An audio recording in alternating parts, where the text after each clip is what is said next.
I'm a rider, provider, bring the heat, yeah, I will bring the fire. On my name. Yo, what's up sa inyo guys at welcome again sa aking channel. So sa araw na to samahan nyo ako at may papalitan ako na pyesa dito sa aking motor. So lalo na sa mga smash user dyan na nakakaranas ng ganitong problema. So kung mapapansin nyo, nandito tayo sa bandang ilalim ng aking motor sa makina. So ito yung tinatawag na tappet cover. Yan yung taas at ito naman yung part na ibaba ng tappet cover. So ito yung mga nararanasan natin lalo na sa mga smash user, no. So nakakaranas rin ba kayo ng ganito ng pag-leak ng makina? Yan, mapapansin nyo may tagas yung aking tappet cover sa bandang baba. So ayan, napansin ko lang to nung last week. So kaya hinintay ko muna mag-Sabado para wala tayong pasok at papalitan natin yan. So bago natin palitan yan, syempre sasabay na rin natin yung pag-change oil yan. Kaya naglagay tayo ng pansalok dyan. Tapos bali ito nga pala yung ipapalit natin na rubber gasket dyan. Bali yan yung tinatawag rin nila na O-ring. Bali SPG tuloy. Bali SGB parts yan. Tapos ito yung tools na gagamitin natin. Yun, at dahil magpapalit tayo ng O-ring sa ating tappet cover, isasabay na rin natin ang pag-change oil dito para isang galawan na lang sa ating makina.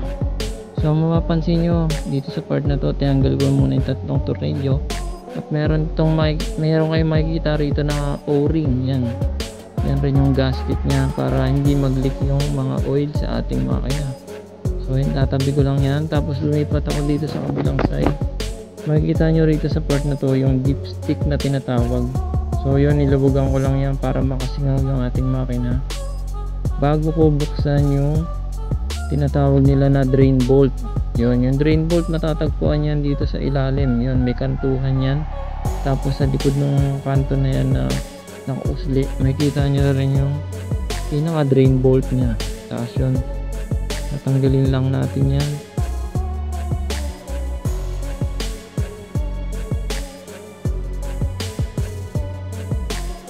So habang so yan, papatakin lang natin. Pinapalipas ko nga pala na magdamag yung pag-change oil ko dahil malawak naman ang aming garahe. Iniiwan ko lang ang aking motor na naka-drain ng magdamag. So dahil magdamag na yan, i-check na ulit natin at hahanapin natin yung at titignan natin yung part na babaklasin natin. So yun, kung mapapansin nyo, basang basa na ng langis yan. Bali 1 week bago ko na-trace yan. Bakit ganyan? Sabi ko parang may basa sa aking makina. So yun, kung mapapansin nyo, malinis na rin yung tappet cover ng ilalim kasi pinunasan ko na rin yan. Bali bubuksan natin to gamit yung 8mm na tools, T-wrench. Yan, para mabilis mabuksan. At may puwersa rin. Tanggalin natin yung taas na tornilyo.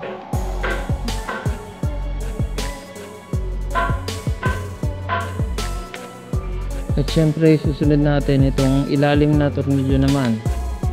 So bali tatanggalin lang natin yung para mabuksan natin at makita natin kung palyado na ba yung ating O-ring, kung kailangan na ba siyang palitan o ano nga ba ang dahilan kung bakit siya nag-leak.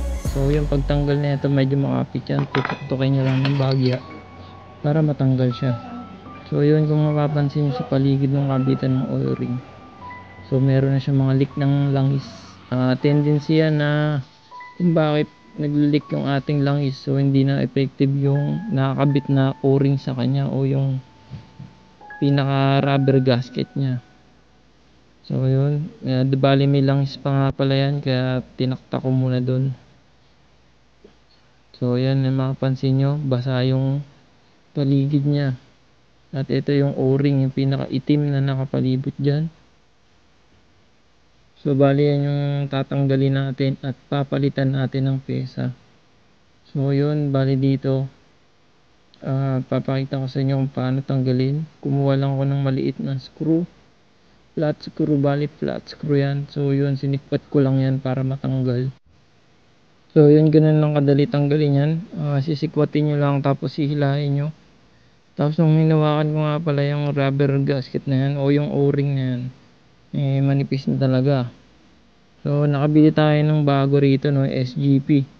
Bale ang gawin dyan, screenshot nyo na lang para makita nyo yung code, kasi pag legit na SGP yung pinapalit nyo, sa code sila tumitingin, so natitrace agad nila kung anong item yung bibili nyo. So ayan, nalinis ko na rin pala yan. So pagtapos natin linisin, bali ipapalit natin yung SGP na ano, O-ring. So pag magpapalit kayo ng mga parts, lalo na sa bandang makina, mas maganda yung genuine pa rin yung bilhin nyo para pang matagalan din. So yun, ito yung comparison yan. Napansin nyo yung luma, talagang manipis na. So hindi niya na kaya mag-handle ng mga langis na possible na tumaga sa ating makina. Tapos ito yung bago. So madali lang naman yung pagkakabit niyan. Yan, bali susundan nyo lang yung pinagtanggalan nyo yan. Ilalapat nyo lang ulit pabalik. Tapos, yan, piga-pigay nyo lang palibot para lumapat siya ng gusto.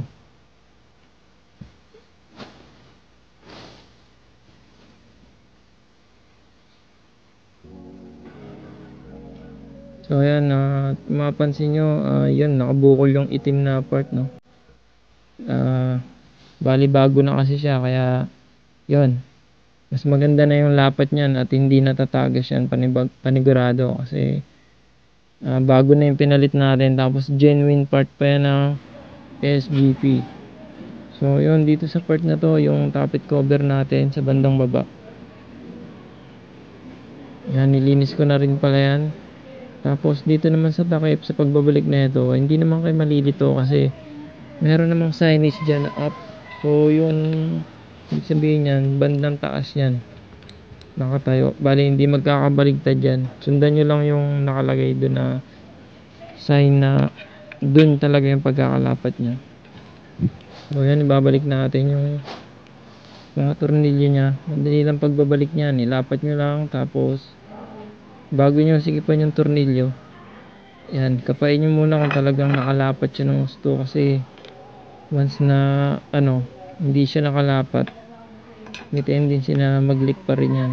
Kailangan maganda yung pagkakalapat. Tapos dito sisigipan lang natin yung taas.